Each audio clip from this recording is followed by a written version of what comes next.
Bienvenidos a Nota Política de Muchilanga, un espacio muy personal para hacer reflexiones de coyuntura en clave libertaria. Mi nombre es Jorge Eduardo Castro Corbalán.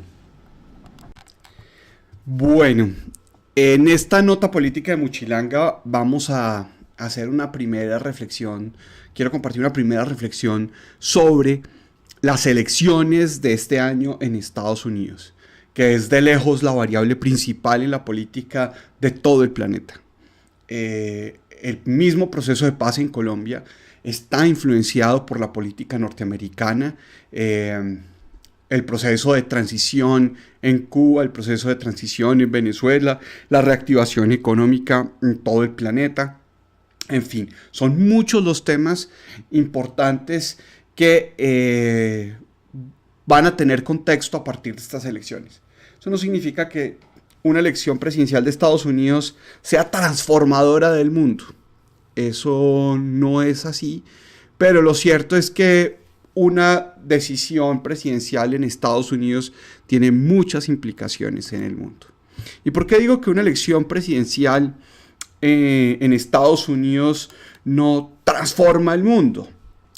Porque vale la pena, antes que empezar a hacer la reflexión sobre las elecciones del 2016, una mirada muy importante a lo que fueron estos últimos 8 años de Barack Obama.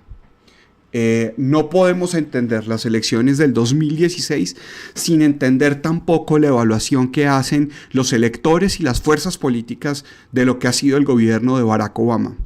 Y Barack Obama en el 2008, si se acuerdan los que podían seguir en ese momento las elecciones presidenciales del 2008, sí representaba esa gran transformación, un elemento radical, un cambio muy probable. No solamente Barack Obama en el 2008 era una fuerza contraria a los cuatrienios de Bush Jr., sino que adicionalmente Barack Obama era la esperanza de la transformación del Partido Demócrata norteamericano.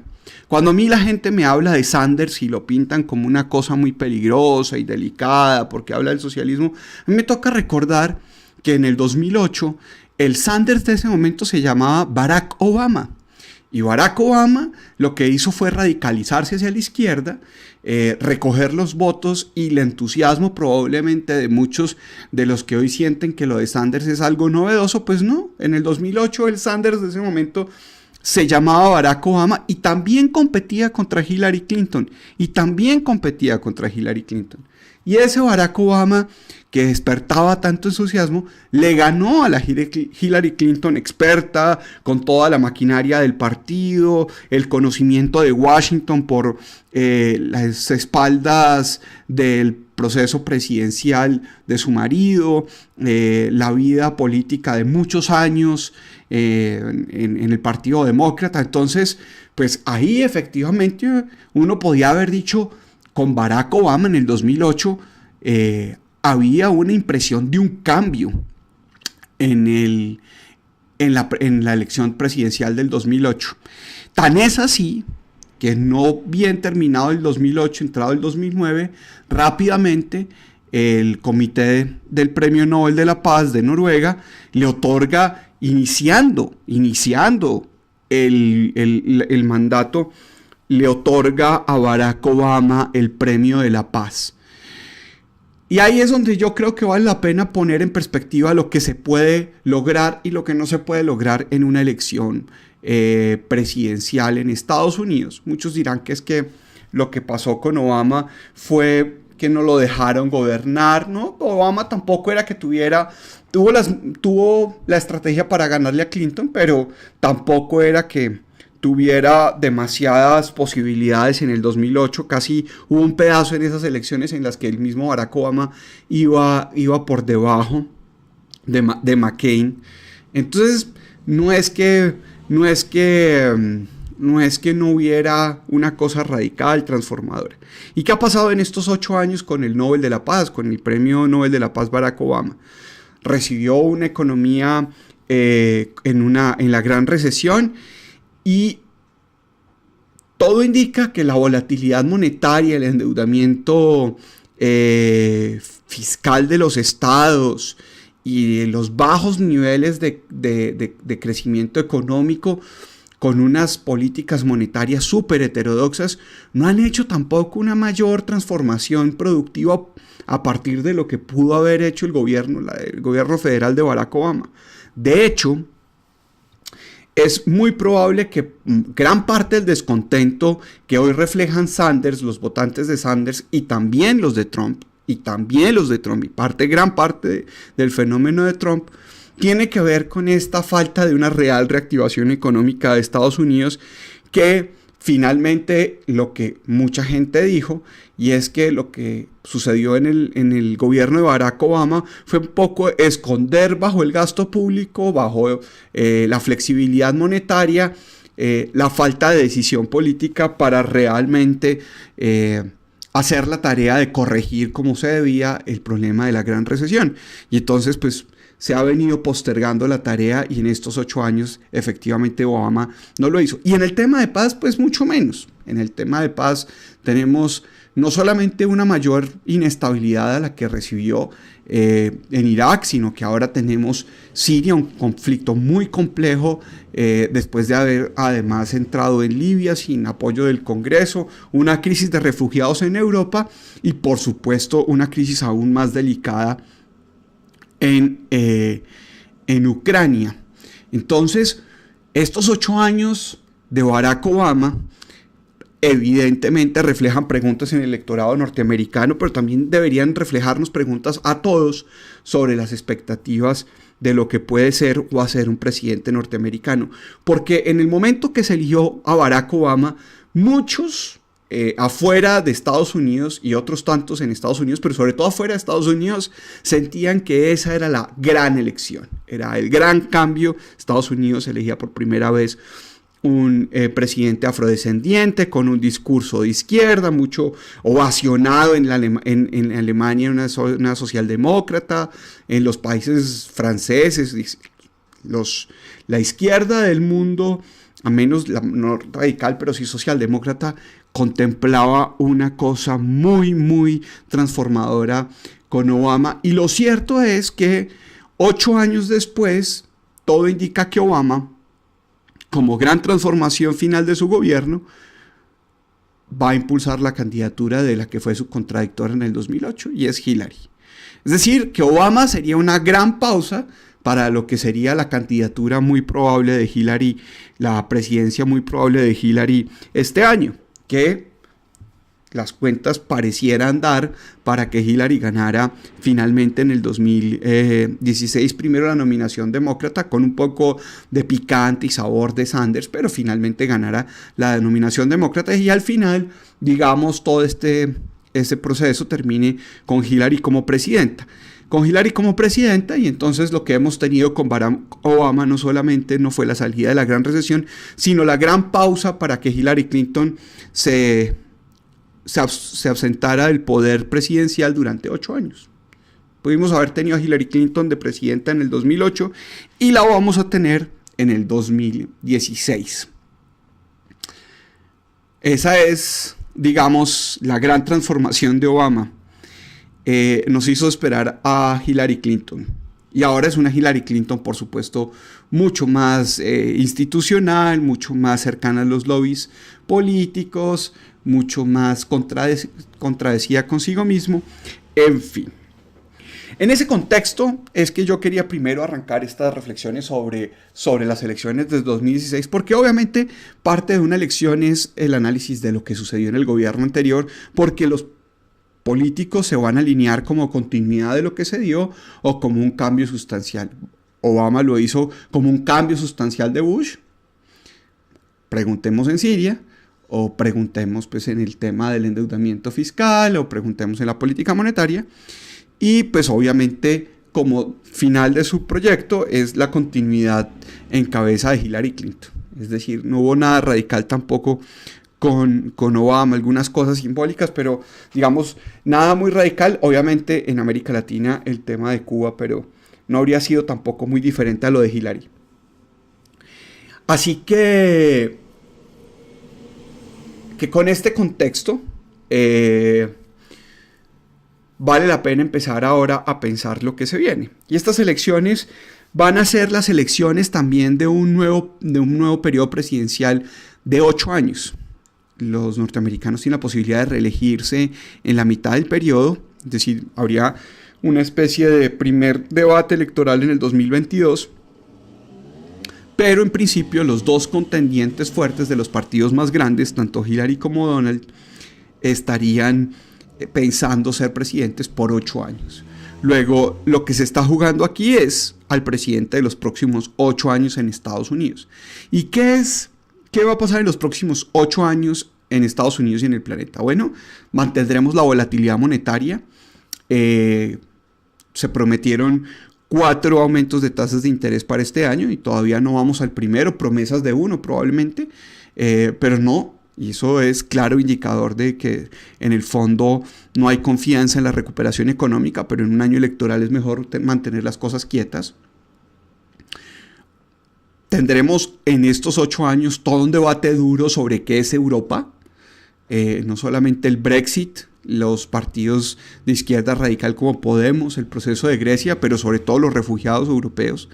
Así que vendrán 8 años de un debate muy fuerte de qué es ser aliado de Estados Unidos y Estados Unidos es aliado de quién y para qué. Por supuesto, la cuarta revolución industrial, toda una dinámica que se va a dar, y en eso yo reconozco, Obama hizo unas reformas un poco porque estaba en la edad del tiempo, la renovación tecnológica, y sin embargo pues salieron adelante de las Job Acts que permiten financiar por crowdfunding en diferentes niveles. No voy a comentar aquí los diferentes niveles, pero digamos que fue más como parte de su tiempo que logró y como parte de una forma de alimentar el circuito hacia la inversión, pero pues tampoco se logró. Y sin embargo se va a desatar una cuarta revolución industrial porque el desarrollo económico en los sectores de tecnología, Silicon Valley, en el mundo en general, en el Internet de las cosas e incluso en el sector financiero van a ayudar mucho. Entonces tendremos 8 años de revolución industrial. Y adicionalmente son 8 años donde la pregunta de Rusia va a ser muy, muy fuerte. Entonces vamos a tener volatilidad monetaria, vamos a tener la pregunta de Europa, y vamos a tener la revolución industrial y por supuesto el rol de Rusia y la relación con Rusia. Porque, señores, no crean, lo de Ucrania no se ha acabado. Entonces, este segundo contexto que quiero dar. Entonces, un primero fue los 8 años que pasamos con Obama como presidente y los próximos 8 años en temas que creo que me parecen que son súper claves en términos del planeta en general. Frente a este último punto, entonces, ya vienen como reflexiones libertarias. Y esto arranca un poco porque una amiga, y conocida en las redes libertarias, Vanessa Vallejo, se hace la pregunta de cómo es que hay libertarios que están apoyando a Donald Trump. ¿Cómo es posible? Si pues Donald Trump en mucho discurso no tiene elementos liberales, en algunos es claramente antiliberal, y pues es hasta corporativista. Entonces, ¿cómo es posible que algunos libertarios muy coherentes, muy profundos, muy sustentados, terminen apoyando a Donald? Y entonces la pregunta aquí, por supuesto, uno tiene que hacérsela en clave de las preocupaciones de estos libertarios, hay que escucharlos. Especialmente yo creo que a Walter Block, que fue el que más hizo ruido con ese tema, y Walter Block es un anarcocapitalista. Y para muchos de esta rama libertaria, la preocupación principal siempre va a ser la guerra, el aparato militarista norteamericano. Y entonces ellos en 2 elementos sienten, digamos, que habría que profundizar o impulsar un poco más el discurso de Trump, porque ahí hay unas incipientes señales de que algo podría llegar a ser distinto, no muy distinto.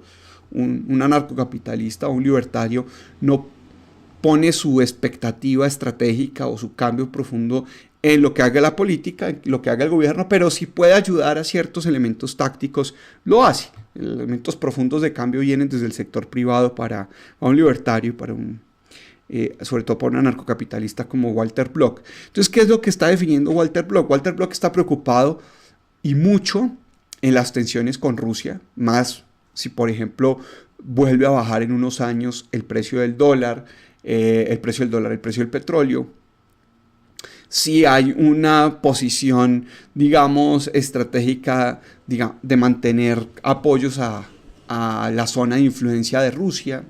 Entonces, en ese primer nivel, digamos, Donald Trump es una persona que podría no tener como primera prioridad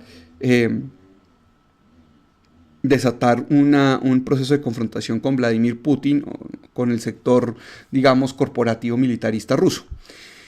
Y en eso yo creo que se equivoca Walter Block, pero reconozco que hay una legítima preocupación, porque el problema principal del imperialismo norteamericano, es decir, de esta estructura disuasiva militar que en gasto es mayor él solo que el de los siguientes 26 países y todos esos 26 son sus aliados o algo así, es más o menos la característica, es que no es el terrorismo lo que financia el gran gasto militar de Estados Unidos. Esas son operaciones muy controladas. Lo que financia el gran gasto militar de Estados Unidos es poder mantener la preocupación sobre otra gran superpotencia que pueda generar unas grandes amenazas a la seguridad nacional. Entonces, efectivamente, discursos que alimentan a Rusia como el gran contradictor lo que hacen es que alimentan también las peores armas que tendría Estados Unidos, los más costosos armamentos, los más costosos procesos de entrenamiento en aras de una pseudoamenaza que finalmente no es tan relevante y no lo fue, que eso es otra historia. Entonces, ese es un primer elemento, digamos, que algunos libertarios por Trump desarrollen, y es la tensión con Rusia no sería tan fuerte. Yo no creo eso, pero, digamos, ese es uno de los puntos que apoyan. Y el segundo punto que apoyan es que además Trump ha tenido, digamos, o por lo menos en las primarias republicanas, tuvo la táctica o la sinceridad de hablar directamente de los errores de los halcones republicanos en Medio Oriente, en especial los Bush, en especial las intervenciones en Irak, y eso era una cosa, digamos, sagrada para el Partido Republicano. Es decir, hablar mal de Irak no era para un gran grupo de actores políticos internos y no era serio. Era antirrepublicano hablar en contra de Irak y en contra de los Bush. Y esta vez Donald, después de 8 años, después de que ya se ha habido una distancia temporal, efectivamente ataca directamente ese punto, lo atacó en Jeb Bush.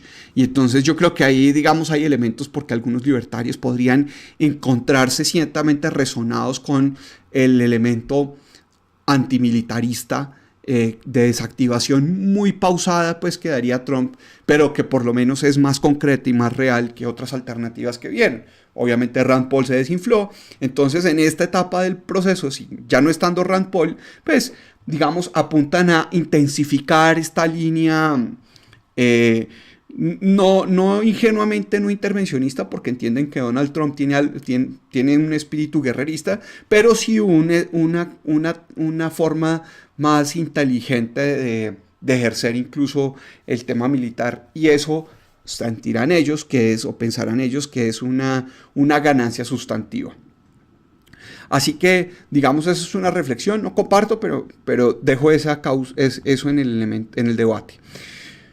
Pero por último, si quiero centrarme finalmente en el tema principal, aunque por supuesto no lo voy a desarrollar hoy completamente, y es la presentación de la candidatura de Gary Johnson y de William Weld, el vicepresidente que tiene, porque de hecho tengo que confesar que a mí me sorprendió bastante esta candidatura de Gary Johnson.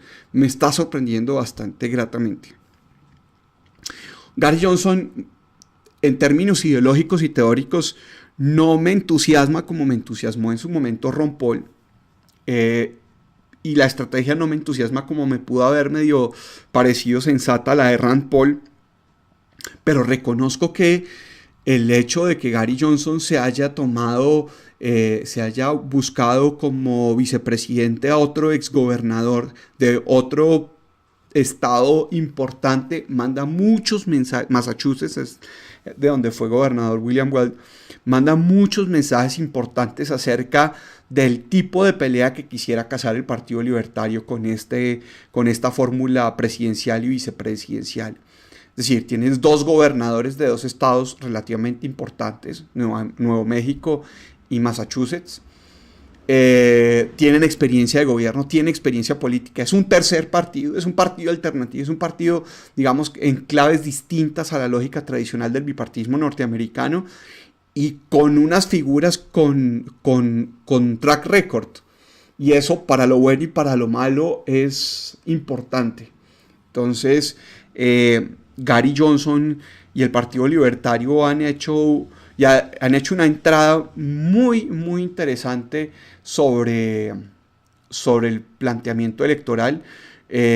Gary tiene la experiencia empresarial también que tiene Donald Trump, y entre los dos, presidente y vicepresidente, pueden dialogar tranquilamente con la experiencia política tanto de nivel de Senado de Sanders como de Hillary, como del nivel ejecutivo que tendría Hillary, porque finalmente, digamos, incluso un poco más, Gary Johnson y Wade tienen una perspectiva de la rama ejecutiva más amplia que la sola cancillería que llevó Hillary con la Secretaría de Estado. Entonces, aquí me parece que hay un tema, digamos, el verdadero atractivo político que está sucediendo en estas elecciones, a mi juicio, y obviamente pues también pienso con el deseo, porque por supuesto comulgo con las ideas de Gary Johnson, es que esta fuerza, esta corriente de opinión que se va estructurando y va cogiendo como fuerza, aunque ya no tiene la emoción y la chispa que tenía cuando era más pequeña, tiene mucho más peso específico.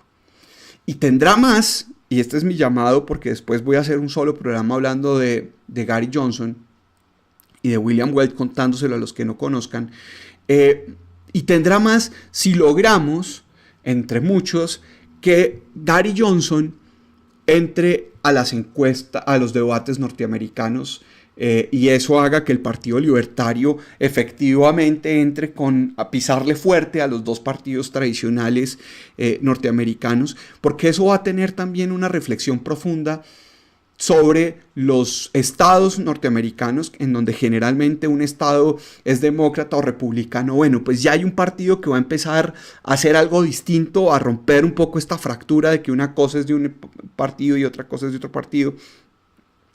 Va a haber tiquetes, boletas para el Partido Libertario en los 50 estados, lo que solamente es el único partido después de los dos grandes, lo que es. Entonces, esto sí es una reflexión profunda, es una transformación quizás mucho más sustantiva del sistema democrático norteamericano, que pueda dar después también para reformas del sistema electoral en los distintos estados, y eso puede hacer un debate mucho más interesante en el mediano plazo. Y eso sí, solo sí pasa, eso puede pasar y solo puede pasar si Gary Johnson logra un 15% en las encuestas. Porque si Gary Johnson se acerca al 15% de las encuestas, entra a ser una tercera voz en los debates que se van a venir. Y los debates que se van a venir va a ser muy insustanciosos si es Trump versus Hillary, y necesitamos que alguien sienta que hay otras reflexiones en el ambiente, así no sean las que comparta. Así los libertarios les parezcamos pues los engendros del mal corazón, del egoísmo, de la insensibilidad humana, en fin, lo que sea. Pero creo que incluso personas que puedan pensar que los libertarios somos insensibles, pues porque hablamos del mercado y estas cosas, yo creo que entienden que efectivamente es un golpe profundo el que un tercer partido entre al debate televisivo en estas elecciones. Y para hacer eso, Gary Johnson tiene que empezar a rankear con el 15% en las encuestas de Estados Unidos. Ahora va en el 10-11% en las encuestas, en algunos estados, no en todos. ¿Cómo podemos subir a ese 15% si no somos estadounidenses? Pues hablando de Gary Johnson, que es lo que estamos intentando empezar a hacer hoy, porque aunque si no tengamos directamente un estadounidense a quien hablarle de Gary Johnson para que vote, por lo menos sí vamos a empezar a abrir la gran conversación que se está haciendo, la gran conversación global, para que haya un mejor cubrimiento de la campaña norteamericana en la que se incluya el tercer partido, en que se incluya el partido libertario, en que se incluya la figura de Gary Johnson y también obviamente el vicepresidente. Yo creo que eso es muy importante. Yo creo que eso puede dar reflexiones sobre lo que se puede venir para el 2022, sobre todo, cuando vaya a haber un control político probablemente de Hillary, que sea la que gane este año, o de Trump, pero va a haber un control político en el 2022 y un tercer partido será una reflexión muy importante para ese control político. ¿Quién sabe? También puede pasar que entrando ya a los debates electorales se cumpla la reflexión que hace Gary Johnson, y es que en el fondo el grueso de los norteamericanos tiene una mentalidad conservadora en lo fiscal, quiere que el gobierno federal gaste poco, no gaste mucho, y quiere una mentalidad amplia en términos culturales y sociales, digamos, y que a eso él desde el mundo libertario y con las ideas de la libertad podría estar apelando, y eso se expresaría mejor en los debates, y entonces quizás pueda empezar a tener un chance mucho más interesante de cuestionar tanto al Partido Republicano como al Partido Demócrata en sus nominaciones principales. Yo creo que se viene un tema muy interesante. Dejo por aquí por hoy, porque no vamos a hablar hoy sobre todo de las implicaciones de Gary Johnson si fuera presidente. Es un ejercicio que voy a hacer para más tarde. Entonces, resumo. 1. Si vamos a hablar de elecciones, arranquemos hablando de lo que fueron estos 8 años de Obama. Y pues, si Obama le va a entregar a Hillary, realmente Obama es la gran pausa de Hillary.